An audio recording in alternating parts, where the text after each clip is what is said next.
Bonjour, bonjour. Salut. Bon, du coup, on se présente. Moi, c'est Lily. Et moi, c'est Ellie. Et donc, pour cette première saison et ce premier épisode du podcast, on a décidé de vous parler du lycée.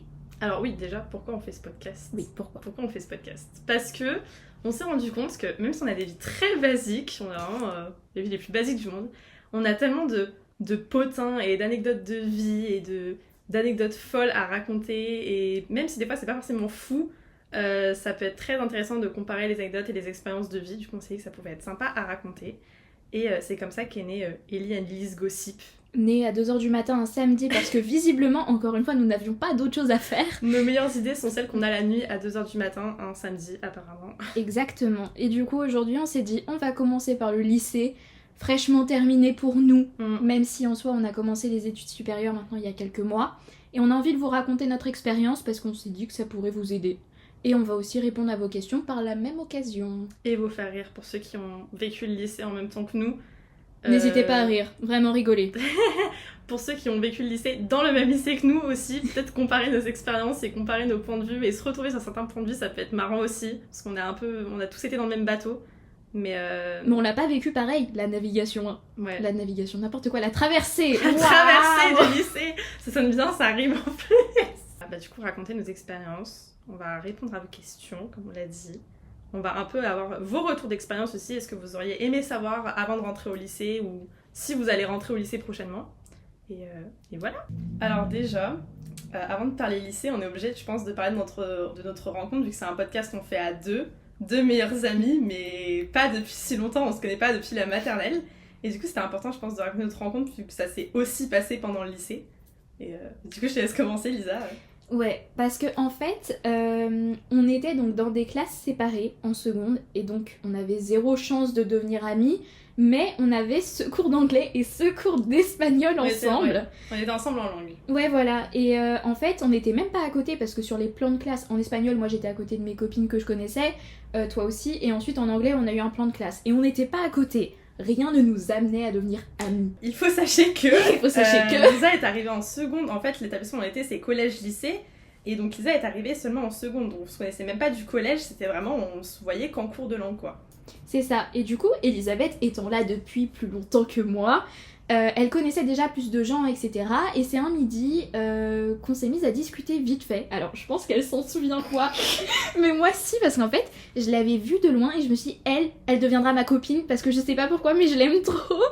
Et en fait, un midi, je mangeais dans la salle et je lisais un livre, Le théorème des Catherine de John Green.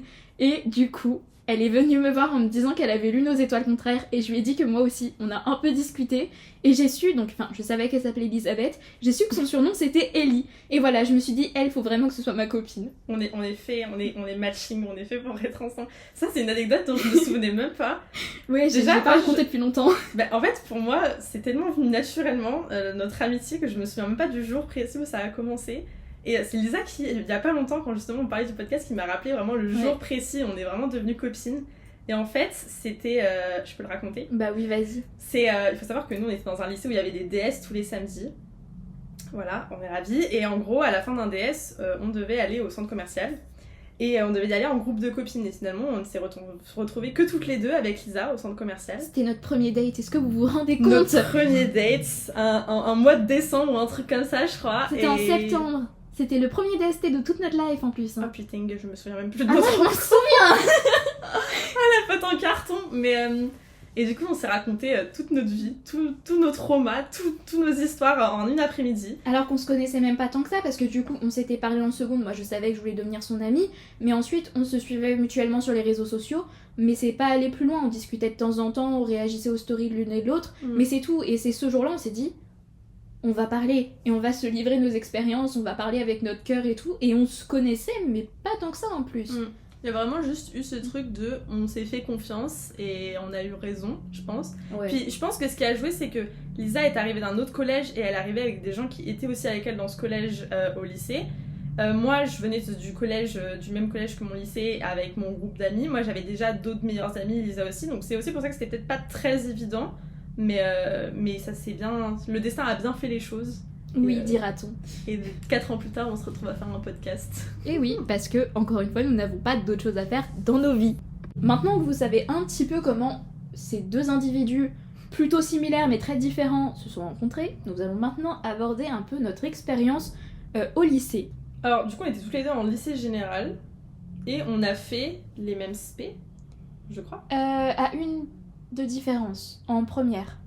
Parce que moi j'étais spé LLCER anglais, donc j'étais en littérature anglaise pour ceux qui connaissent pas. Et donc dans notre lycée, ils assuraient pas l'aspect en terminale parce qu'on était que 6. Et que du coup, ils allaient pas ouvrir une classe de 6 personnes. Donc du coup, j'ai été basculée en AMC. Mais sinon, on était toutes les deux en HLP, donc pour ceux qui connaissent pas, Humanité, Littérature, Philosophie. Et HGGSP, donc Histoire, Géographie, Géopolitique et Sciences politiques. Ouais. Et moi, du coup, en première, je faisais AMC, enfin, depuis la première, je fais AMC, et du coup, voilà. Et il faut sachez que même si on fait les mêmes spé, enfin, même si on faisait les mêmes spé, on n'a jamais été dans les mêmes classes de spé. Oui, même en terminale. Même en terminale. En terminale, on était en même classe de tronc commun, on faisait les mêmes spé, mais on n'était pas dans la même classe. La vie a tout fait pour nous séparer. Vraiment, on nous a toujours mis dans des classes différentes, mais on est quand même restés on est quand même restés amis. Mais du coup, on a des expériences un petit peu différentes dans nos spécialités, parce qu'en fait, à part en terminale où on avait un prof en commun pour la HLP, le prof de philo, sinon tout le reste, on a eu que des profs différents. Et même en AMC, même en Géopo, enfin, on a eu tous les deux des expériences plus ou moins différentes, avec des notes qui varient beaucoup, enfin...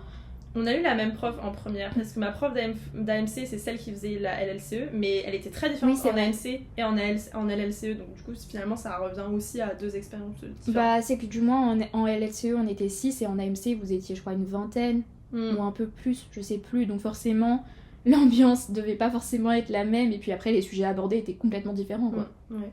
Mais c'était cool, les spécialités en soi.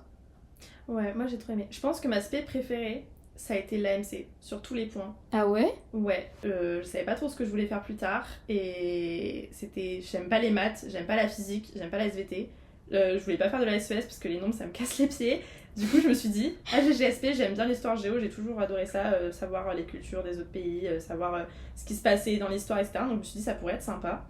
Et bon, finalement c'est ce que j'ai arrêté en terminale parce que ça m'intéressait pas plus que ça, enfin c'était de la culture, mais voilà.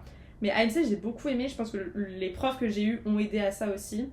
Mais j'ai aimé parce que j'ai appris tellement de trucs trop intéressants. J'adore l'anglais, j'adore parler anglais. Donc ça m'a apporté tellement. J'ai fait un voyage grâce à l'AMC. J'ai eu deux profs très différentes, mais que j'ai adoré les deux parce que les deux sont incroyables. Donc ouais, alors que HLP, ça a été beaucoup plus académique sur plein de points. Ça a été beaucoup plus sérieux, on va dire, sur plein de points. Ben, perso, je vais avoir un avis différent. Je crois que ma spé préférée, ça a été la HLP.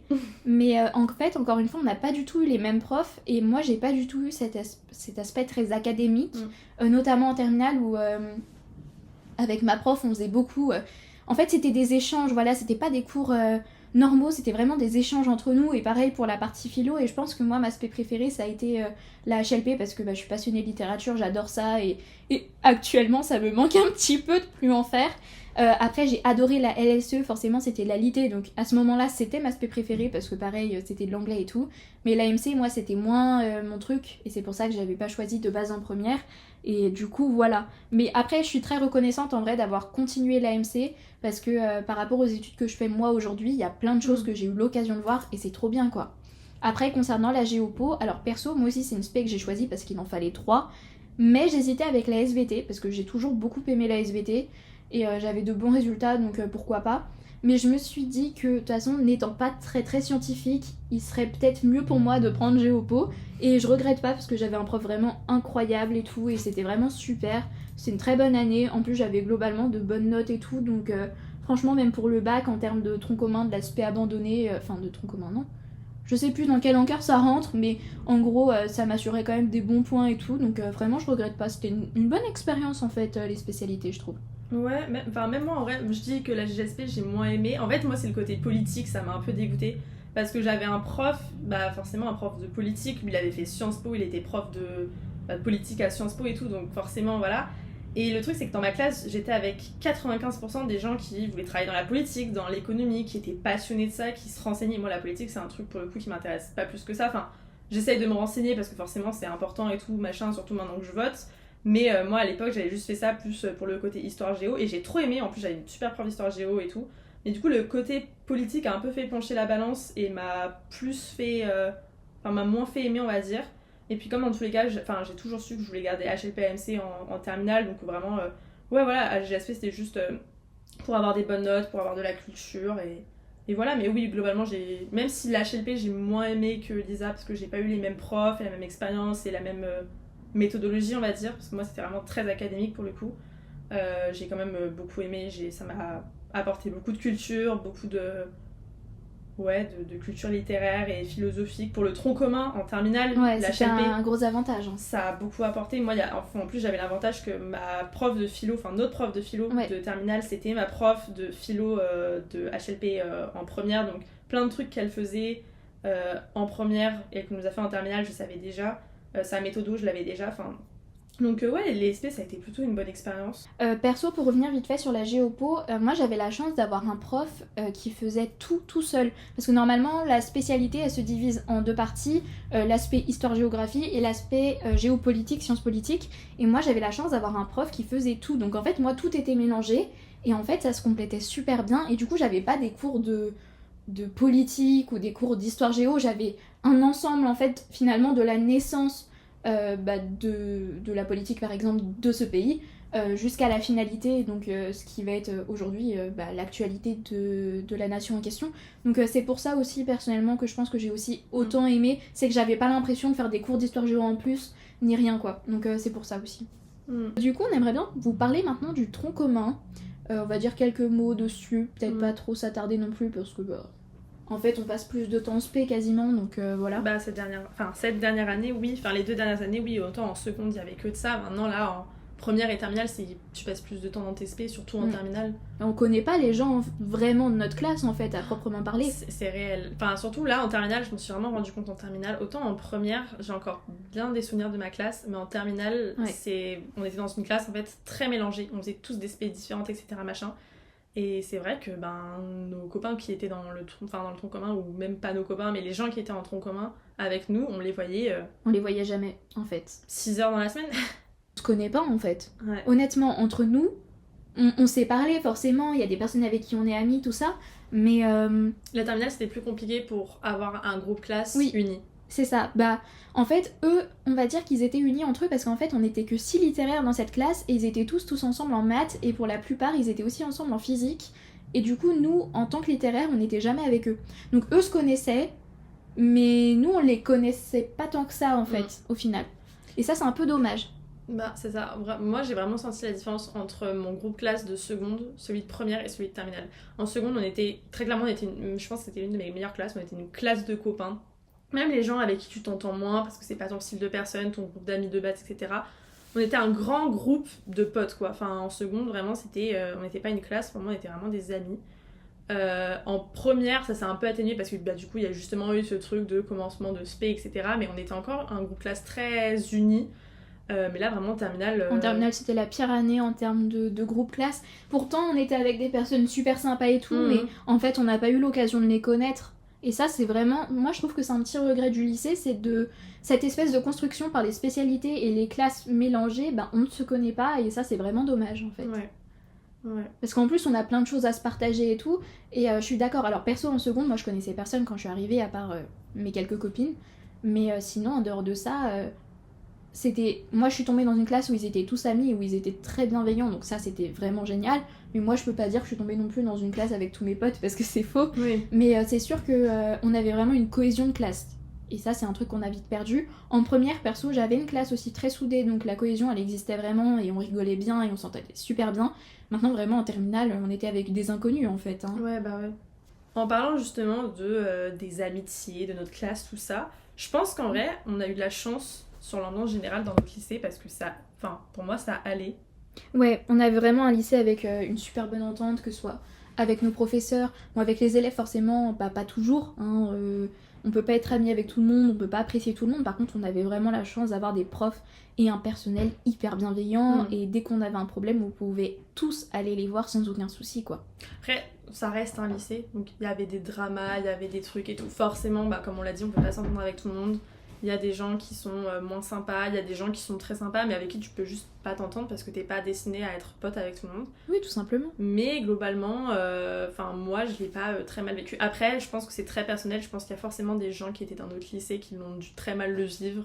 Je pense selon tes expériences. Après, nous, on était entourés. On était une bande de copains, mais je pense que si t'es tout seul, c'est peut-être pas du tout pareil aussi à vivre. Oui, nous on a eu la chance de pas être mises à l'écart. Après, il n'y avait pas forcément beaucoup de personnes à l'écart. Enfin, Ouais. j'ai pas l'impression. On essayait, enfin, en tout cas pour ma part, j'essayais d'inclure les personnes qui étaient un peu plus seules, etc. Mais en fait, résultat des courses, aujourd'hui, on était combien par niveau? Environ 250. On se connaît globalement tous. Il y a peut-être 2 ou 3 exceptions où je les connais de nom uniquement. Mais sinon, on sait tous déjà presque parler en fait. Puis l'avantage du collège-lycée, c'est que du coup, j'ai l'impression qu'il y a beaucoup de groupes qui se sont formés au collège et qui sont restés au lycée. Et tous ceux qui venaient de l'extérieur, souvent, venaient du même collège ou du même établissement. Et du coup, quand ils arrivaient en bande. Et du coup, même s'ils n'étaient pas forcément intégrés tout de suite dans le groupe de notre lycée, ils étaient quand même pas tout seuls parce qu'ils étaient plusieurs à arriver. Et c'est vrai que dans notre lycée, il y avait plein de points pas forcément ouf, mais l'accueil, pour le coup, on est plutôt accueillant et on intègre plutôt... on a plutôt un bien intégré.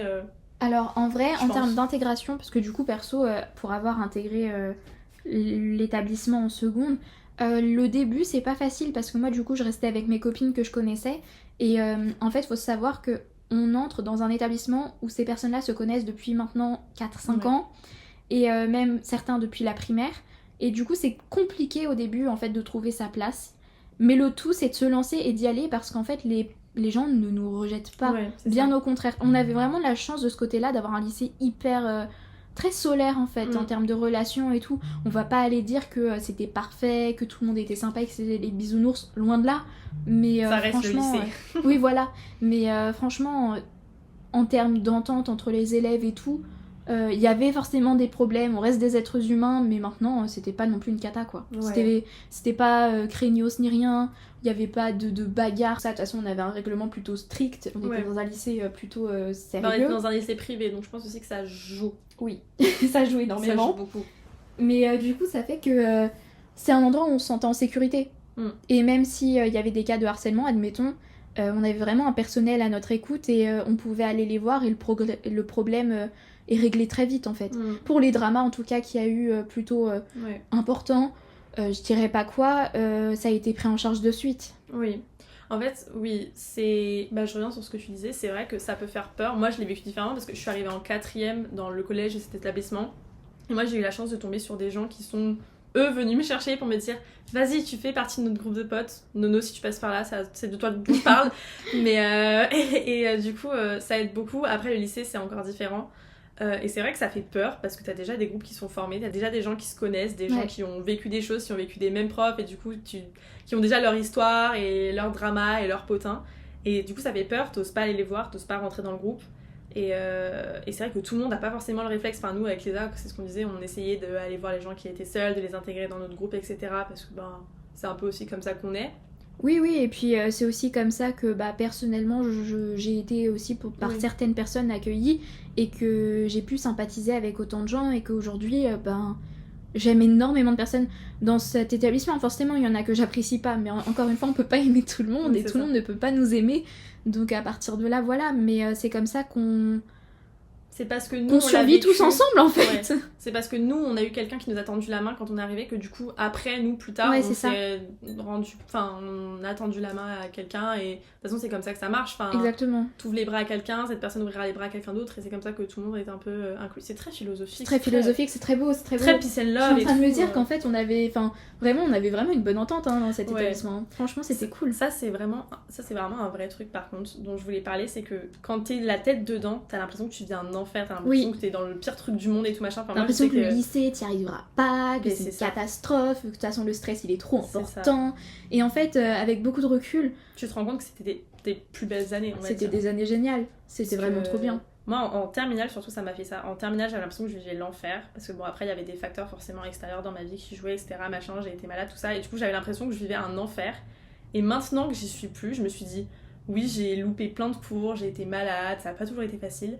Mais à côté, je me suis fait des super amitiés, j'ai vécu des super expériences, je suis allée en voyage, j'ai appris plein de trucs, malgré les cours qui ont sauté, j'ai appris plein de trucs et tout. Donc ça, c'est vraiment un truc, je pense, c'est le truc que je retiens du lycée, c'est que même si t'as l'impression que tu vis des années horribles, que tu vas pas y arriver, que les cours c'est la merde, que tu sais pas quoi faire plus tard, même si t'as pas forcément un grand groupe de potes, etc. machin, parce que t'as pas besoin d'avoir un groupe de 80 personnes Bah non. pour avoir un bon groupe de potes. Enfin, moi, c'est aussi un truc que je me suis rendu compte, c'est que le lycée, ça m'a fait faire beaucoup de tri. La quantité ne fait pas la qualité, et on le dit pas suffisamment. Exactement. Donc vraiment, essayez de... Ça, c'est, je pense, mon conseil... Mon main conseil de cet épisode, c'est essayer de voir le positif. Ouais. Dans le moment, c'est dur. Quand t'as la tête dedans, t'as l'impression que tu vis un enfer et que c'est compliqué et tout machin, et tout le monde a ses raisons. Et oui, c'est compliqué des fois. Oui, c'est compliqué, c'est pas toujours tout rose. Là, on a parlé beaucoup des points positifs, mais c'est pas toujours tout rose. Mais une fois que vous y serez sortis, vous allez voir que... Enfin, essayez de relativiser, parce qu'une fois que vous serez sortis, vous allez voir que... Oui, il y a eu des trucs pas faciles, mais il y a forcément des trucs bien. Oui, vous avez peut-être pas un très gros groupe de potes, mais vous avez rencontré des profs super, vous avez appris plein de trucs. Oui, vous étiez peut-être pas le premier en physique ou en maths, vous avez peut-être eu un 5 en histoire un jour, mais vous avez rencontré des gens qui sont dans votre... toute votre vie dans votre vie, ça Oui, veut rien c'est ça. dire, mais... Et puis après, nous on vous raconte notre expérience, on a eu la chance de pas avoir vécu au lycée en tout cas du harcèlement scolaire. Maintenant, pour les élèves à qui ça arrive, encore une fois, on fera jamais assez de prévention je pense, mais vous êtes pas seul, il y a des numéros à contacter, il y a des personnes à aller voir, il y a des démarches à faire, De toute et façon, vous pouvez vous en sortir. On va faire un épisode sur le harcèlement, parce que ça soit Lisa ou moi, c'est un sujet qui nous touche tout particulièrement, qu'on a vécu toutes les deux, et donc c'est important d'avoir notre expérience. Et je pense qu'on recueillera l'expérience d'autres personnes, parce qu'il y a un milliard de malheureusement, il y a beaucoup trop de gens qui ont vécu le harcèlement scolaire. Et il y a plein de types de harcèlement différents aussi. Exactement. Mais oui, nous, on idéalise pas mal le lycée, parce que on a eu une très bonne expérience, que ce soit et parce Lisa comme moi. qu'il y a aussi un petit côté de nous qui est un peu triste que ce soit terminé, je pense. Ouais, c'est ce que je disais, en fait, quand t'es dedans, t'as l'impression que tu vis l'enfer, et une fois que tu l'as quitté, tu te dis, ah, finalement, tu dis, ah, c'était bien, les études supérieures, au final, j'aime pas trop, je préférerais retourner au lycée. Non, je rigole, bon, non, c'est sympa, les études sup, c'est très différent, mais on vous en parlera prochainement. Ouais.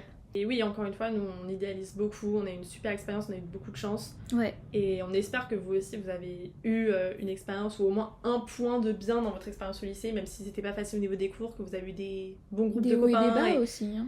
Et puis oui, c'est des hauts et des bas. Là, on vous raconte les hauts, mais si on racontait tous les bas qui nous sont arrivés au lycée, voilà, c'est pas toujours facile, et voilà, mais surtout, vous comparez pas aux expériences des autres. Et si on parlait un petit peu de tout ce qui est stress et notes, et si on parlait un petit peu de ce qu'on appellerait des bas au final. Ouais, parce que là, on vous raconte, ouais, c'est trop bien, on était tout un groupe de copains, on était super bien intégrés. On raconte à quel point c'était festifette, mais c'était pas festifette tous les jours, et c'était pas non plus la joie...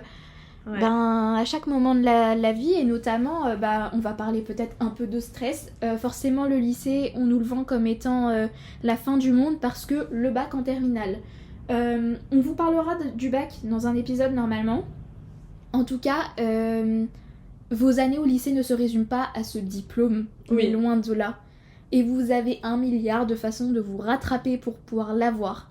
Et voilà, parce que on vous met la pression pour choisir vos spécialités, parce qu'il faut que ça vous corresponde, faut que vous ayez les notes suffisantes pour avoir le bac avec ou sans mention, tout un tas de choses, mais en fait, rien n'est figé dans le marbre. Vos spécialités, et si ça vous correspond pas, et tant pis, vous faites en sorte de faire des démarches pour les changer, il y a toujours des choses qui sont possibles à faire. Si vous n'avez pas des notes suffisantes, vous pouvez aussi prendre la décision, vous, de redoubler, de repiquer votre année, ou de trouver des méthodes de travail différentes, ou d'en parler avec des professeurs qui sont normalement là pour vous aider. En tout cas, nous, on a eu cette chance-là. Mais en tout cas, encore une fois, dans tout ce qui va être stress, charge de travail, vous n'êtes pas seul. Et favorisez aussi les amitiés pour ça. C'est important. En fait, c'est ça. Faut surtout pas vous dire, je suis au lycée dans l'objectif de passer mon bac. Et vous prenez pas la tête avec le... Enfin, il faut se prendre la tête avec le bac, parce que c'est quand même une étape importante. Mais il faut pas que ça définisse toutes vos années lycée, parce que sinon vous allez passer à côté de énormément de choses. Vous passerez à côté de 2 ans, parce que le bac c'est juste en terminale, et même en terminale, le bac en soi on en a entendu parler, mais franchement c'était pas non plus l'angoisse totale quoi. Je pense que ça dépend aussi des établissements, et je pense que ça dépend aussi des personnes. Parce que après on a été très formés. Ouais voilà, nous on est dans un établissement qui nous rassure beaucoup par rapport à ça, qui est très organisé par rapport à ça. On est aussi 2 personnalités où on a avec Lisa on a plutôt des facilités, on est plutôt organisée, on est plutôt travailleuse, donc... Le bac nous faisait pas si peur que ça, et je me doute que pour des personnes qui ont plus de difficultés... Personnellement, j'étais terrorisée, mais j'essayais de faire semblant de pas l'être. En fait, ça fait peur parce que c'est une grande épreuve, mais on n'était pas les plus à plaindre, et on n'était pas les plus en galère non plus. Mais il faut pas que vous vous enfermiez dans les révisions, dans le travail. C'est important de travailler, encore une fois, mais il faut aussi que vous profitiez de vos années lycée, parce qu'encore une fois, c'est des très belles années. des années que vous n'allez pas retrouver plus tard. Après, à la fac, c'est différent, les études supérieures, c'est différent, vous allez aussi vivre des très belles choses, mais le lycée, c'est très beau, vous vivez plein de moments, vous vivez plein de premières fois, enfin, c'est bête à dire, mais vous vivez non, c'est vrai, hein. peut-être vos premières soirées, vos premières sorties, enfin... peut-être vos premiers amours, qui sait. C'est ça, vos premières vraies amitiés qui tiennent, parce que c'est ça, c'est des années où on commence à devenir adulte, et finalement, on devient un peu qui on est aujourd'hui au lycée. Et c'est super intéressant parce qu'en fait, même nous, rien que sur des photos, on s'est vu grandir. Et nos profs qu'on a pu avoir, par exemple, pour ceux qui étaient là au collège, qui les ont eu, je sais pas, en 6ème et qui les retrouvent en terminale, mais on est des personnes complètement différentes et ça, c'est absolument génial. Donc c'est pour ça, le bac c'est important, mais il n'y a pas que le bac. Il n'y a pas que le bac. Et ça, en fait, le problème c'est qu'on nous le répétera jamais assez parce qu'on vous répétera toujours que le bac, mais non, il n'y a pas que le bac. Oui, il faut travailler parce qu'on est au lycée, vous êtes autonome. Personne ne travaillera pour vous, personne ne vous poussera à travailler. C'est votre choix, vous êtes grands, vous êtes des adultes, ou du moins presque. Personne n'ira vous attraper pour ça. Maintenant, essayez d'avoir une vie à côté, parce que nous, en tout cas, c'est ce qui a pu aussi nous sauver, c'est de renforcer les liens qu'on avait au lycée à l'extérieur, pour tenir, pour travailler, pour discuter, pour rigoler, pour tout un tas de choses. Et c'est pour ça que, en fait, se dire « je vais au lycée pour passer mon bac », et ben non, je vais au lycée pour apprendre des choses, pour voir mes amis, pour rencontrer de nouvelles personnes, pour tester pour beaucoup de choses en fait, oui. Ouais. Bah oui, et puis surtout qu'il faut savoir, c'est un besoin de savoir faire la balance. Si tu passes ta vie à mettre tous tes poids sur la balance bac et que t'as aucun poids sur la balance vie privée, potes, etc., au bout d'un moment, ta balance, elle va se casser la gueule. Désolé du terme, mais c'est vrai. Donc, faut savoir compenser. Oui, il faut bosser, mais il faut savoir équilibrer, avoir une vie privée. Et souvent, quand t'as une vie privée épanouie, on va dire, t'es plus performant quand tu travailles parce que, t'as l'esprit plus léger, t'es plus joyeux, t'es plus guilleret, on va dire. Donc, ça aide aussi à améliorer tes performances. Alors que si t'es à fond dans le bac, à fond dans le travail et tout, tu te noies, quoi. C'est un risque surtout à se foirer parce qu'en fait, il faut savoir qu'au bout d'un moment, notre cerveau a besoin de faire des pauses, il a besoin de décrocher, de faire autre chose. Et justement, on peut remarquer ça. Si vous passez une journée entière à faire que de travailler, vous rentrez chez vous et vous faites vos devoirs, vous n'allez pas être productif. Non, on fait une pause, on fait une bonne pause, on décompresse, on va boire un café avec ses amis, on va rigoler, on fait des choses et vous verrez, vous reprendrez en fait de l'énergie pour pouvoir continuer ensuite et c'est comme ça qu'on tient. Sinon c'est impossible. Si on reste la tête sous l'eau en fait, techniquement on se noie et c'est un peu ce qui se passe. Donc si vous voulez vivre vos années lycée au mieux, vivez en fait, tout simplement. Vivez votre vie, occupez-vous de vos cours, etc. Travaillez, c'est important. Oui, on dira pas le contraire. On vous dit pas, fuck le bac, c'est bon, travaillez pas, allez que sortir avec vos potes, non. On vous dira pas ça, loin de là. On vous dira de travailler, mais on vous dira aussi de profiter de la vie à côté parce que, encore une fois, c'est des années qui se rattrapent pas. Après, on devient adulte. Et après c'est trop tard en fait pour repenser à ce genre de choses, donc c'est maintenant qu'il faut les vivre et c'est maintenant aussi qu'il faut profiter de ça parce qu'on est encore dans un établissement où on est encore des enfants et où il y a des personnes qui essaieront de nous rattraper, on a encore des professeurs qui sont là pour essayer de grappiller, nous aider. Arriver à la fac c'est fini, c'est chacun pour soi et Dieu pour tous comme on dit, donc voilà, c'est pour ça, profitez de ces années pour vous découvrir, pour découvrir le monde, mais travaillez et ayez à l'esprit que de toute façon vos notes ne vous définissent pas en tant que personne. Oui, ça c'est... Et je pense qu'il y a cette pression du bac parce qu'il y a une pression du post-bac. En fait, tout le monde se prend le chou avec le bac parce que on est dans une société où le post-bac c'est une compétition. C'est une course. Faut que tu sois le premier arrivé, faut que tu sois le plus performant, faut que tu aies les meilleures notes, faut que tu aies les meilleures activités, sinon t'es considéré comme n'ayant pas d'avenir. Alors que tout le monde a un avenir. C'est ça. Et puis surtout, on en reparlera pareil, je pense, dans un épisode sur les études supérieures, mais déjà tout le monde n'est pas fait pour faire les mêmes types d'études, tout le monde n'est pas fait pour devenir docteur ou ingénieur. Mais tout le monde même n'est pas fait pour faire des études. Il y en a qui n'aiment pas et qui préfèrent travailler directement et c'est respectable. Et ça veut pas dire que cette personne était un boulet pendant ces années, non, ça veut juste dire qu'il y a des personnes qui sont scolaires et il y en a qui ne le sont pas et c'est comme ça en fait. Et c'est pour ça aussi qu'on a des filières différentes, notamment la filière professionnelle, la filière technologique, la filière générale, pour s'adapter à un petit peu plus de profils. Et c'est pour ça qu'il y a l'ESP aussi, c'est pour pouvoir permettre d'ouvrir plus d'horizons, parce qu'avant c'était L, S, ES, et tu te débrouillais et tu devais faire qu'une seule voie, alors que là aujourd'hui tu peux, si tu veux devenir médecin et prendre physique maths, mais qu'à côté t'aimes bien la littérature, bah tu peux prendre physique maths et HLP. HLP quoi. Et lâcher la HLP en terminale pour se focaliser sur physique maths et ensuite avoir en post-bac du coup les études qui permettent par exemple de faire médecine parce que bon, on peut faire médecine en ayant fait HLP, maintenant je pense que ça leur suffit pas. Donc voilà. Premier degré, moi j'ai mon prof de philo qui m'a dit Oui. qu'il y a beaucoup de facs de médecine où c'était un grand plus de faire HLP. HLP parce qu'il y a tout ce truc, ce côté un peu spirituel, philosophique justement, qui chez les médecins est philosophie de la mort aussi, hein, ouais, tout simplement. Apparemment c'est genre un truc... c'est un truc super un peu truc sur le CV. Ça nous humanise en fait, ça s'appelle l'humanité, littérature, philosophie, mais c'est pas pour rien et... En fait, je trouve que c'est une spé très intéressante et pourtant on nous traitait de chômeurs, hein. Ça on l'a vu. Oh là là, ça et l'AMC, on était les chômeurs pour eux. Hein. Alors qu'au final, on travaillait plus que certains spé maths. Parce que oui, il faut, on parle beaucoup de la pression post-bac, mais cette pression commence dès le choix des spé. C'est-à-dire qu'il y a une pression sur le choix des spé et il y a un jugement sur ton choix de spé qui est, je trouve, pas normal en vrai. Et c'est un jugement de valeur presque en fait. Ouais, alors il y a les gens qui savent déjà ce qu'ils veulent faire depuis toujours et du coup qui se basent sur ça pour choisir leur spé et du coup il y a entre guillemets moins de pression. Ouais. Mais il y a combien de personnes qui ont aucune foutue idée de ce qu'ils veulent faire au lycée? Enfin, genre, ces gens qui ont déjà leur destin tout tracé et qui savent exactement quel spé prendre, ils sont minimes par rapport au nombre de gens qui savent pas vraiment quoi faire, oui, tout à au nombre de gens qui savent pas trop quoi choisir, le nombre de gens qui hésitent, le nombre de gens qui commencent en première avec une spé et en fait finalement ont changé de plan. Enfin, du coup il y a aussi cette grosse pression sur le choix de spé. Et sur l'orientation en général, on nous assoit dans un bureau, on a 14 ans, tu veux faire quoi plus tard? Je sais pas. Bah le nombre de gens là qui ont commencé des études supérieures et qui finalement vont se reconvertir parce qu'elles ont déjà changé d'idée, enfin... Mais il y en a plein, et regardez par exemple, perso toute ma vie je me suis dit que je serais professeur des écoles, j'ai pris des spé en conséquence, en terminale sur Parcoursup, j'ai mis des facs littéraires, des prépas littéraires, des sciences pour le professorat, etc. Et en phase complémentaire Parcoursup, je me suis dit ouais non, j'ai envie de faire du droit. Et aujourd'hui, je suis en fac de droit. Donc comme quoi, ça ne veut rien dire en fait. Ouais. Encore une fois, vous avez la possibilité de changer et c'est pas parce que vous avez choisi cette spé que votre avenir est foutu. Loin de là. Oui, et c'est pas parce que vous avez choisi une spé que plus tard vous pouvez pas faire totalement autre chose. C'est pas parce que vous commencez des études supérieures et que plus tard vous pouvez pas changer. Enfin, moi j'ai 2 parents qui ont fait des études et qui ont maintenant font un métier très différent.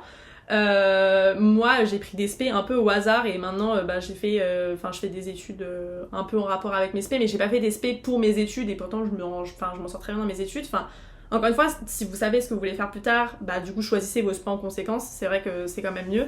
C'est plus logique. Maintenant, choisissez vos spé aussi en fonction de ce qui vous plaît. Personnellement, pour être professeur, j'aurais pu prendre toutes les spé que je voulais et c'est pour ça que j'ai choisi les spé que j'ai prises parce que c'est ce qui me tentait le plus en fait. J'avais vraiment envie de faire ça. Et c'est aussi comme ça qu'on a de bons résultats, c'est parce que en fait ça nous tient à cœur, tout simplement. Oui, parce que vous tapez des heures et des heures de spé, donc si vous n'aimez pas la spé, vous allez pas vous en sortir. Moi pareil, je savais pas quoi faire arrivé en première. C'est après en terminale où j'ai un peu trouvé ce que je voulais faire, etc. machin, enfin fin première. Et du coup, moi arrivé en première, je me suis dit ok, je vais prendre des spé qui me plaisent. Donc HLP parce que j'ai toujours beaucoup aimé la littérature, la philo, tout ça, parce que ça me tentait bien. AMC parce que j'ai toujours adoré l'anglais et ce côté apprendre la culture anglaise. On a fait du droit, on a fait du journalisme américain, etc. Ça m'intéressait beaucoup. À GGSP, j'en ai parlé parce que l'histoire géo, tout ça. Et finalement, aujourd'hui, je fais des études de com. Et oui, mais les études les spé que j'ai fait ont peut-être, aident peut-être dans mes études. Mais j'aurais pu faire physique SVT, je pense que j'aurais pu faire aussi de la com et tout. Après, ça dépend aussi des études supérieures. Je pense qu'un médecin, par contre, tu peux pas faire médecine. Il y a forcément des filières qui limitent. Qui sont plus spécifiques. Ouais, c'est ça. Ou qui demandent des études en particulier. Et voilà, on va pas aller faire un G en ayant fait Géopo et HLP, quoi. Enfin, ou du moins, faut... Non, je pense pas. Je pense que même en grappillon, c'est un peu compliqué. C'est pour ça que... En fait, c'est un domaine très difficile, mais tout est rattrapable. En fait, c'est très ambivalent parce qu'à la fois, on vous dit... choisis sur le moment les spé que t'es prêt à assumer, que t'es prêt à aimer, tout ça. Mais d'un autre côté, on nous répète tout le temps, pense au post-bac, pense à ce que tu vas faire plus tard, parce que si t'as pas les bonnes spé, tu vas pas t'en sortir, tu vas pas pouvoir faire ce que tu veux, tu vas finir en BTS, tu vas finir en BUT, tout ça. Enfin, en fait, c'est très ambivalent et c'est pour ça que à 14, 15, 16 ans, mais ça nous démonte quoi, parce qu'on n'a aucune expérience dans la vie, la plupart n'ont jamais travaillé. la plupart n'ont jamais eu d'expérience professionnelle et on nous demande de choisir un métier pour le reste de notre vie et de choisir un parcours scolaire pour le reste de notre vie, enfin qui définit le reste de notre vie. Et c'est pas facile en fait. Et c'est pas facile, ça met beaucoup de pression et c'est beaucoup de stress. Et malheureusement, je saurais pas trop comment conseiller sur ça parce que moi j'ai la chance de faire des études où tu peux arriver avec un peu n'importe quoi. Oui, moi aussi. J'ai pris des spé qui me plaisaient, mais encore une fois, ça dépend des cas. Et je pense qu'il faut savoir déculpabiliser, il faut savoir relativiser et se dire, ok, au pire, même si j'ai fait HLP, AMC, SES et que je vais être médecin, au pire... nous, on a une copine qui a fait ça, elle a refait son année de terminale. Elle a gardé les mêmes spé, mais elle avait pas assez de bonnes notes pour rentrer en médecine, du coup, elle a refait une année de terminale. Mais je connais plein de gens qui ont refait une année de première ou de terminale parce qu'ils voulaient changer de spé, parce que finalement ils se sont rendus compte qu'ils voulaient faire autre chose et du coup maintenant ils peuvent faire ce qu'ils veulent. Donc c'est pas grave de devoir recommencer. C'est pour ça que tout n'est pas figé dans le marbre en fait. C'est pas une honte, c'est pas un échec au final de recommencer une année. C'est un plus pour vous et pour votre contrôle continu aussi pour le bac en fait. C'est des points en plus, hein, donc ça vous rajoute des connaissances. Exactement. Ça vous rajoute de la culture. Puis ça peut vous faire que du bien, ça peut vous rapporter que du plus dans votre CV, etc. Donc il faut apprendre à déculpabiliser, il faut aussi apprendre à assumer ses choix rapidement en parlant du post-bac, parce que pareil, je pense qu'on en parlera, mais le jugement par rapport au post-bac, si t'es pas ingé, ni avocat, ni médecin, t'es une merde, très clairement. Voilà, si tu fais pareil, les gens pensent qu'on va finir sous des ponts si on fait art, mais pas du tout en fait. Voilà, au bout d'un moment, il va falloir arrêter certains préjugés comme ça, c'est n'importe quoi. Ouais, ou si tu fais pas un master, tu vas pas réussir. Enfin, c'est ok de directement travailler, c'est ok de faire qu'un BTS, c'est ok de faire un master, c'est ok de faire un doctorat si t'as envie de faire un doctorat et que t'as la foi de faire un doctorat. En fait, c'est ok de faire ce que vous avez envie de faire tout simplement. Vous ne vivez pas pour les autres aux dernières nouvelles, vous vivez pour vous-même et c'est ça qu'il faut retenir, c'est que ok, Pierre-Paul ou Jacques dira ça de vous, mais vous valez mieux que ça et vous savez ce que vous voulez faire et si ce que vous faites ça vous amène à ce métier qui est le métier de vos rêves, et foncez en fait, on s'en fiche de ce que les gens y pensent, ils vont pas étudier ça à votre place, donc voilà, laissez-les parler, tout simplement parce que vous avez eu le choix de faire ça et que eux par exemple leurs parents auront pu leur imposer de faire médecine. Ça peut être de la jalousie, ça peut être plein de choses, de la méchanceté humaine aussi, hein. Mais en soi, non, focalisez-vous sur vous et sur vos choix. Souvenez-vous, c'est votre vie, maintenant c'est... En fait, votre vie, c'est pas un brouillon, quoi. Vous êtes pas dans votre vie brouillon. C'est la vie, c'est comme ça, c'est... Voilà. Puis c'est vous qui le vivez, enfin c'est vous qui vous tapez des heures de spé, qui étudiez, et c'est vous qui plus tard allez à la fac apprendre votre métier. C'est vous qui plus tard allez travailler dans ce métier tous les jours. Donc si ça ne plaît pas à Pierre, Paul ou Jacques, comme disait Lisa, on s'en fout, c'est votre vie, et si vous ça vous plaît et vous vous sentez bien, c'est très bien. Et nous c'est vrai qu'on le jugement par rapport au spé, on l'a assez vécu vu que nous on était considérés comme les chômeurs. Mais on s'en fiche. En étant en HLP à AMC. Ouais. Mais on s'en fiche. Ouais, on était pas mal jugés par rapport à ça, mais on l'a super bien vécu avec Lisa parce qu'on faisait un truc qu'on aimait, on apprenait des choses qu'on aimait.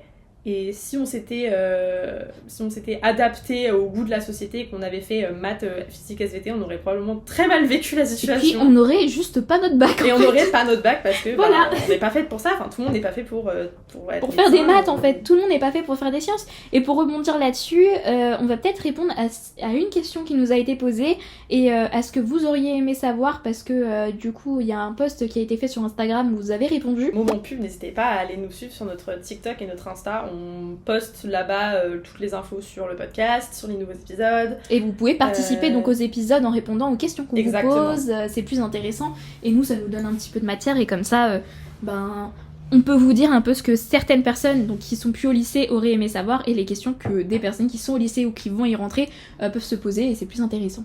La première question, du coup, c'était qu'est-ce qu'on pense du fait qu'il y ait un bac de maths en première cette année ? J'aurais pas eu le bac. Non, alors en fait, honnêtement, je pense que c'est une bonne chose. Ah bon ? Alors, je balance mes propos. Vas-y. D'un côté, je pense que oui, pour plein de gens, c'est très embêtant parce que il y a plein de gens pour qui les maths c'est très compliqué. Je vois pas de quoi tu parles. Voilà, moi je sais que j'ai fait des maths jusqu'en première parce que j'ai eu la bonne idée de prendre option maths pour faire genre. Après, je me suis rendu compte et je me débrouillais pas si mal que ça. Oui, c'est vrai. Mais après en terminale, j'ai abandonné parce que je voulais me concentrer sur des trucs qui me plaisaient. Mais pour avoir fait l'option maths en première, oui, c'était pas toujours facile, oui, j'étais un peu perdue, mais je sais que ça m'a quand même apporté des trucs en plus, des connaissances en plus, etc. Et honnêtement, ça va faire très businessman ce que je vais dire, mais les maths c'est important. Alors, Les maths c'est important, c'est con à dire, mais les maths dans la vie peuvent, enfin, ça peut être que un plus en fait que vous ayez des connaissances en maths, même si vous faites de l'art, même si vous êtes dans la com, ça peut être qu'un plus. Ça peut être un plus. Maintenant, le truc, c'est que le niveau qu'on nous impose au lycée en termes de mathématiques, il est quand même élevé. Et en fait, moi je trouve que c'est un risque à se noyer et c'est un peu une épine dans le pied pour le bac. Le bac de français, je comprends l'utilité, c'est notre langue natale, hein. Aux dernières nouvelles, faut la maîtriser, c'est important pour les études supérieures et tout, et pour la vie de tous les jours. Enfin, être pris au minimum au sérieux en parlant bien notre langue, ça peut être pas mal. La rédaction. Maintenant, les maths, moi j'ai encore vécu aujourd'hui un jour où je n'ai pas utilisé Pythagore et Thalès. Ah oui, donc non, voilà. Oui. C'est pour ça que personnellement le bac de maths, soi-disant c'est pour augmenter le niveau, sachant qu'il y a quand même beaucoup d'élèves qui sont en difficulté en termes de sciences. Moi je trouve que c'était un peu une bêtise quand même. Ça aurait dû rester une option selon moi. Bah ouais, en fait je suis assez d'accord. Je pense que d'un côté ça aurait dû rester une option, ça aurait dû rester, enfin ça aurait dû être du choix de chacun. Ouais. Et d'un autre côté je me dis ça peut, enfin si ça peut faire du mal, mais je me dis tout comme le bac de français ça a dû faire mal aux scientifiques qui savaient pas parler français. Alors oui c'est important de savoir parler français etc. Mais voilà, après on est dans une société encore une fois où on nous pousse un peu à le truc de il faut être scientifique, faut gérer les maths, faut être un ingénieur si tu veux réussir, si t'es en art, si tu sais pas faire de maths c'est un peu la loose. Malheureusement on est dans une société qui est aussi formatée comme ça, donc c'est peut-être aussi pour ça. Moi je pense qu'en vrai, enfin je dis ça mais si je l'avais vécu moi au moment... On n'aurait pas assumé du tout. Pas assumé. Là je vous dis oui c'est bien les enfants faites des maths mais en fait... Mais déjà rien que l'enseignement scientifique on l'a pas très bien vécu, non, on va pas vous le cacher. L'enseignement scientifique en terminale, moi j'ai eu 8 toute l'année, j'étais super contente, hein, j'étais à 2 points de la moyenne.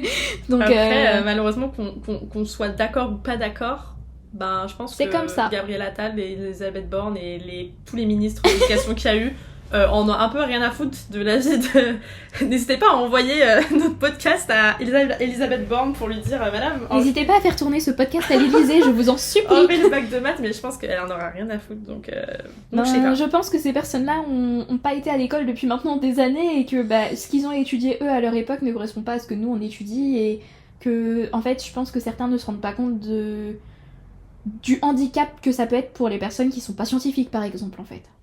Après, on dira pareil du bac de français pour les non-littéraires, mais là, c'est différent, c'est la langue qu'on parle. Les maths, c'est vraiment un langage, quoi. Pour moi, c'est un langage étranger, hein. C'est un dialecte ancien pour moi, les maths. Et d'ailleurs, en parlant du fait que tout le monde peut pas avoir des notes partout, je pense que c'est important de faire une petite parenthèse sur le fait qu'on a dit que les choix de spé et les choix post-bac ne nous définissent pas. Fallait pas se mettre une pression parce que c'est notre vie, etc. machin. Et c'est aussi important de se dire que c'est ok par rapport aux notes aussi de pas être comme tout le monde. Ouais, de pas avoir les mêmes notes que ses copines. C'est pas ok. Ouais, voilà, c'est ok de pas avoir de bonnes notes dans certaines matières. C'est ok de pas avoir de bonnes notes au début, surtout au début du lycée, parce que le lycée c'est quand même un grand pas. Autant préparé que tu sois, c'est un grand pas quand même. Et c'est vrai que moi personnellement j'ai été assez bien préparée au lycée parce que comme j'étais dans un établissement collège-lycée, le collège et le lycée comme c'était un seul et même établissement, on partageait un peu les mêmes valeurs et les mêmes manières de faire, etc. Donc, et les mêmes professeurs aussi, et ça c'est très important parce que du coup la méthodologie ils étaient adaptés en fait à ce type d'apprentissage. Mais j'ai quand même senti le pont entre les deux parce que c'est un nouveau rythme, on en parlera après je pense, mais oui. Un nouveau rythme, c'est une nouvelle manière de faire, c'est une nouvelle organisation de ton emploi du temps, c'est une nouvelle organisation de ta vie sociale.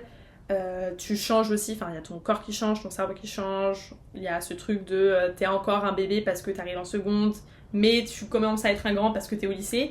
Donc il faut déculpabiliser de pas choisir la même chose que tout le monde au niveau des spé, mais il faut aussi déculpabiliser de pas forcément toujours avoir 20 sur 20. C'est ça. Et je sais de quoi je parle parce que moi au début c'était très dur, mais je pense que Lisa aussi. Oui, moi aussi. Parce que moi j'ai toujours eu des facilités à l'école, etc. Et donc j'ai toujours eu ce truc de je pouvais réviser moins d'1 heure et avoir une bonne note, et encore 1 heure je prends une grande marge, et avoir une bonne note, je pouvais faire mes exercices en 1 heure et j'avais fini. Et c'est vrai que j'avais toujours des très bonnes notes, et du coup c'est vrai qu'arriver au lycée où j'avais des notes plus moyennes parce que j'avais pas des notes super basses, ça m'a foutu un petit coup au début parce qu'il y a ce truc de toute ta vie, pendant très longtemps, t'as des très bonnes notes, etc. Puis tu te retrouves à forcément devoir plus ramer pour réussir, etc.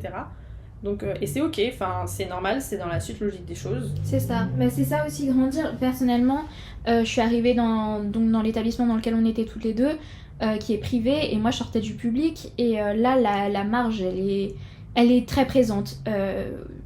Ma moyenne elle a beaucoup chuté, mais elle est bien remontée, hein. Au final je m'en suis très très bien sortie dans ce lycée, mais en fait au début ça fait mal de passer du statut plutôt d'excellent élève dans le public à élève moyenne dans le privé, et ça fait un petit peu mal en termes d'ego, mais ça se rattrape et on apprend, et c'est comme ça qu'on avance, et puis de toute façon notre vie elle est jalonnée par les changements, et c'est comme ça, et ce sera comme ça du début à la fin, et malheureusement on n'y peut rien et on n'a pas le choix que de s'adapter, et voilà, juste ça nous fait grandir peut-être un peu plus vite, et encore une fois ça fait partie du jeu.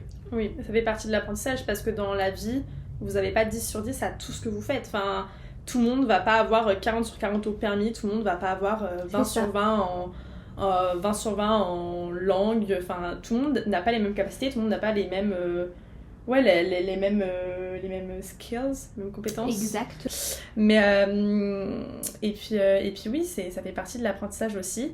Et pour être très honnête, déculpabiliser aussi des mauvaises notes, parce que le 9 en maths que vous avez eu en seconde, ou le 5 que vous avez eu en espagnol, il vous définit pas en tant que personne, et il ne définit pas non plus votre niveau dans la matière, parce que perso je me suis déjà tapé des 9 en espagnol en ayant la meilleure moyenne de la classe. Mais oui, donc voilà, ça ne veut vraiment rien dire. Et puis le mec qui va vous embaucher dans 10 ans quand vous serez ingénieur en aura strictement rien à foutre de votre 5 en espagnol, et non, même si clair. Vous avez eu un 4 en maths, maths qui sont plutôt importants pour le métier d'ingénieur, ou un 5 en NSI, j'en sais rien ce qu'il faut faire pour être ingénieur.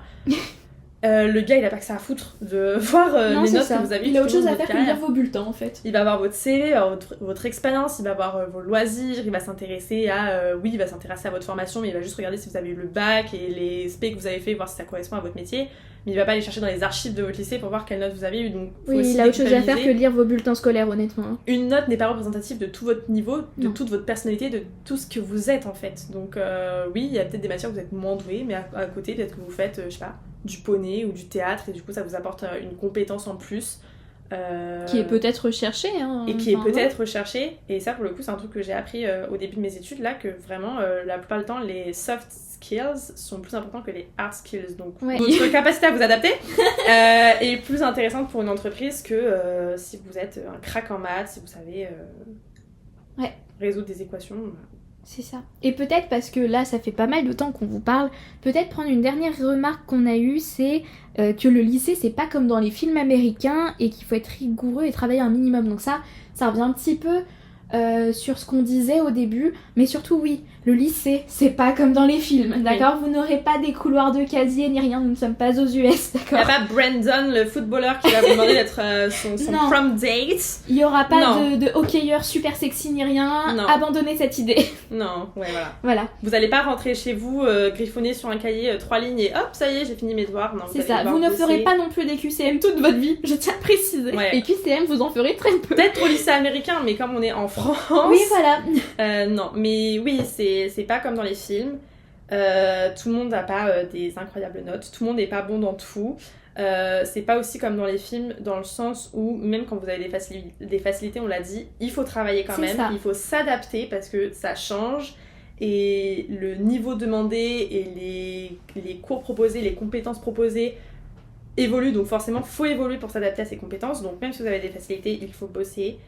Parce qu'on a beaucoup rigolé sur le fait de le bac c'est important, mais quand même faut déculpabiliser, faut sortir avec ses copains et tout. Oui, mais encore une fois, il faut faire la balance, il faut savoir gérer et travailler, il faut faire des efforts pour travailler. En fait, il faut se préparer au rythme. C'est ça, la vraie vie, dans la vraie vie, il va falloir que vous fassiez des 8-20 heures au taf, mais à côté, vous allez sortir boire des verres avec vos copains, vous allez sortir avec votre chéri ou votre chéri, vous allez avoir des animaux, vous allez continuer votre passion à côté, La vie ne s'arrête pas, elle ne se limite pas qu'à votre établissement scolaire, en fait, votre vie vous laissez pas votre vie là-bas quand vous rentrez chez vous, c'est ça qu'on essaie de vous dire. C'est une question de balance. Exactement. Je ne le répéterai jamais assez, c'est une question de balance. C'est fou, c'est philosophique, cet épisode est très philosophique, je trouve. Ah oui, non mais... On dirait pas qu'on a autant flop en philo. Ouais. Bref, du coup, on va bientôt arriver à la fin de cet épisode. Mais en résumé, stressez pas. N'avancez pas dans le lycée la tête dans le guidon parce que sinon vous allez passer à côté de plein de choses importantes. C'est normal de stresser pour les notes, pour le post-bac, pour vos spé, c'est normal. Et c'est un stress qui est nécessaire aussi. Et c'est un bon stress parce que si vous stressiez pas, vous y allez en mode... Un peu trop les mains dans les poches et c'est là voilà. où il y a des risques de chute, on va dire. Donc faut être stressé, mais faut pas que ça prenne toute votre vie et que ça englobe toute votre vie parce que sinon ça va vous noyer encore une fois. Donc vous comparez pas aux autres, vivez votre expérience, vivez votre vie, faites vos choix selon vos vies aussi parce que c'est vous qui la vivez et pas les autres. Exactement. Les notes vous définissent pas, vos choix de vie vous définissent un peu mais font pas de vous une bonne ou une mauvaise personne. Un contrôle, un examen loupé ou un contrôle d'un examen réussi ne vous définit pas non plus en tant que personne. Vous pouvez être un gros connard et avoir des super bonnes notes. C'est si spontané en plus qu'elle dit. Encore une fois, le lycée c'est pas toujours facile parce qu'on n'est pas tous très bien préparés à ça. Tout le monde n'est pas préparé forcément au rythme, à l'organisation. Et c'est dommage parce que c'est cette préparation en plus qui fait toute la différence au final. Bah oui, parce que je sais que personnellement j'ai vu la différence entre moi et des élèves qui venaient d'un autre collège parce que nous, du coup, je le disais, on a été vachement préparés, vachement prêts à l'organisation, à la méthodologie et du coup au lycée ça s'est plus ressenti l'écart entre moi et les élèves du collège qui sont arrivés au lycée et les autres établissements. Donc malheureusement ça, la préparation, mon seul conseil c'est d'essayer de vous préparer un peu déjà au collège. Si vous êtes dans un établissement qui vous prépare déjà très bien, tant mieux pour vous et j'espère que vous avez été ou vous êtes dans un établissement qui est comme ça. Et sinon c'est aussi apprendre à s'organiser soi-même. Exactement. Apprendre à être autonome. Être autonome. Et malheureusement, c'est compliqué. Mais le lycée, c'est aussi le grand bain. C'est aussi le truc de on vous lâche et on vous donne pas tous les éléments pour réussir. Et encore une fois, dans votre vie, les gens ne feront pas les choses à votre place. Et c'est pour ça que c'est important que vous preniez votre vie en main, en fait. Et c'est maintenant ou jamais pour le faire. Parce que, encore une fois, au lycée, on vous tiendra pas la main, en fait. Si vous vous crachez, vous vous crachez. Si vous demandez de l'aide, on vous aidera. Mais dans le cas où vous ne demandez pas d'aide, on est désolé pour vous. Le lycée c'est la bonne transition entre le collège où on est des bébés un peu pouponnés et les études supérieures où on est un peu lâchés dans le bain des requins. Donc pour moi le lycée c'est une très bonne transition parce qu'à la fois on nous laisse nous débrouiller et on nous laisse faire des choix importants. Oui, des fois il faudrait qu'on soit plus accompagnés, mais c'est aussi une bonne chose parce que du coup ça nous forge et ça nous apprend à nous débrouiller. Et je sais que par exemple nous il y a plein de trucs que notre lycée ont fait qui n'étaient pas toujours que moi j'ai pas toujours trouvé pas raisonnable, mais voilà. Mais en attendant arriver dans les études supérieures, le fait d'avoir DS tous les matins au lycée, oui ça me cassait les pieds, mais arriver aux études supérieures arriver au bac, du coup j'étais super bien préparée. Arriver aux études supérieures, je suppose que les gens qui ont partiel etc ça les a bien préparés aussi et tout. Donc le lycée c'est pas toujours facile, mais profitez de tous les moments. Apprenez à déculpabiliser. Pour moi c'est vraiment les éléments que je retiendrai de cet épisode. Déculpabiliser le plus possible, stresser mais allez pas la tête dans le guidon parce que vous allez passer à côté de plein de choses extrêmement importantes, les amitiés, les amours, les premières fois, tout ça, les bonnes expériences, les soirées, tout ça. Et vivez votre vie, n'écoutez pas ce que disent les gens, n'écoutez pas les rageux. Non, ils servent à rien, ils vont vous faire reculer, ils vous empêcheront d'avancer, mais c'est pour ça. Focalisez-vous sur ce que vous aimez, sur vos amis, etc. Et laissez les autres entre parenthèses. Ce sont des échos. Ils sont figurants au final dans votre vie. Et à tous ceux qui ont quitté le lycée, vous dites peut-être, mais elles sont folles ces deux-là, le lycée c'était horrible pour moi, vraiment n'importe quoi. Mais prenez 5 minutes pour réfléchir. Prenez 5 minutes pour vous dire, ok, oui, ça m'a cassé les pieds, ça a été horrible. Mais essayez de penser et je suis sûre que vous trouverez au moins un truc bien du lycée. Ça peut être vos potes, ça peut être un prof coup de cœur, ça peut être une matière coup de cœur, ça peut être un voyage, une expérience, ça peut être votre cours de théâtre, votre cours d'art plastique, votre cours de sport, n'importe quoi. Je dis pas qu'il y a que du positif, mais si vous prenez le temps de... Mais il y aura forcément du positif quelque part, parce que même dans le négatif, il y a du positif. Et en fait, dans tous les cas, même si le lycée, admettons pour vous, ça a été une expérience horrible, en fait, ça a été une expérience dans un sens positif, parce qu'aujourd'hui, ça vous a forgé. Et ça fait de vous la personne que vous êtes, et ça, c'est hyper important. Et même si c'était horrible, encore une fois, je sais que c'est pas facile, mais si vous concentrez bien et que vous réfléchissez 5 minutes, vous trouverez forcément un truc positif. Il y aura forcément au moins une journée qui a été bonne. Une journée, une personne, une matière, un truc, peu importe, un truc bien. Et voilà. Et oui, le lycée c'est pas facile, mais c'était quand même des belles années. C'était des belles années. Et pour moi c'était surtout des belles années parce que j'ai rencontré ma meilleure amie. Oh, c'est mignon. Moi par exemple, je sais que le lycée ça n'a pas toujours été facile sur plein de points, mais je sais que par exemple quand je réfléchis, mon plus gros point positif ça a été mes copains. J'ai rencontré des gens trop bien, j'ai rencontré ma meilleure amie, j'ai rencontré des gens qui resteront probablement toute ma vie, enfin j'espère, qui ont intérêt, sinon ils vont finir dans la cave, qui vont rester toute ma vie. À ne pas reproduire chez soi. Hein. Si, faites-le. Si vous avez un meilleur ami que vous voulez garder, gardez-le dans la cave. Mais nourrissez-le. En fait, vous savez pas, mais on fait ce podcast d'une cave sombre où il n'y a pas internet ni d'eau courante. Elle m'a enfermée. Lisa est enchaînée dans ma cave en fait. Exactement. Je vous en supplie, retrouvez Elisabeth et sa maison. Aidez-moi à sortir de là. On espère que ce premier épisode vous a plu. Oui, on espère que c'était sympa pour vous et que vous voudriez d'autres épisodes par la suite. Bon, ça a été un petit peu long peut-être. Oui. En fait, on s'était dit on va faire un épisode court. Oui, mais on va essayer. Comme à chaque fois qu'on s'appelle ou on se voit, on se dit ça va être court et en fait on se retrouve à s'appeler pendant 6 heures. Oui, mais c'est véridique. Hein. C'est aussi ça. 6 heures, c'est peut-être le minimum même qu'on arrive à faire. Donc pour vous dire. C'est aussi pour ça que ce podcast est trop bien, c'est que c'est comme si vous étiez avec nous pendant qu'on papote. Exactement. Donc prenez de quoi vous mettre à l'aise, etc. Hein, parce que c'est des petits épisodes un peu cocooning et puis on est là pour vous faire relativiser surtout. On l'a pas précisé, mais au prochain épisode, prenez un thé, un chocolat. Mais grave. Ou écoutez-nous pendant un trajet en voiture de 6 heures. Rattrapez tous les épisodes que vous avez manqués pendant un trajet en train pour aller au ski ou je sais pas. Mais surtout, on a envie que cet endroit soit une safe place pour vous et que ça puisse répondre à certaines de vos questions et vous faire relativiser sur certains points. On espère que cet épisode vous aura plu et que vous regarderez les autres. Si cet épisode vous a plu, n'hésitez pas à laisser un j'aime, à laisser un commentaire pour me dire ce que vous en avez pensé, pour me dire si vous avez des anecdotes folles de lycée vous aussi. Exactement. N'hésitez pas à partager la vidéo. Et n'hésitez pas à vous abonner à nos réseaux. Mais oui, parce que vraiment n'hésitez pas. On poste pas mal de trucs. Enfin, alors pour l'instant, on poste pas énormément de choses étant donné qu'on vient de commencer, mais quand il y aura des épisodes plus réguliers, on va poster des behind the scenes, on va poster, comme on a dit, des petites questions, des petits trucs auxquels vous pourrez répondre, etc. Vous pourrez témoigner, vous poser des questions, etc. Donc n'hésitez pas. N'hésitez pas à partager si ça vous plaît. Oui. Et merci pour votre soutien si vous soutenez, parce que ça nous fait très plaisir. On a eu un très bon accueil alors qu'on n'a même pas eu le premier épisode qui est sorti. Exactement. Donc, on est très reconnaissante. Et voilà, plein de bisous. Des gros bisous, on espère que ça vous a plu et à la prochaine. Bye.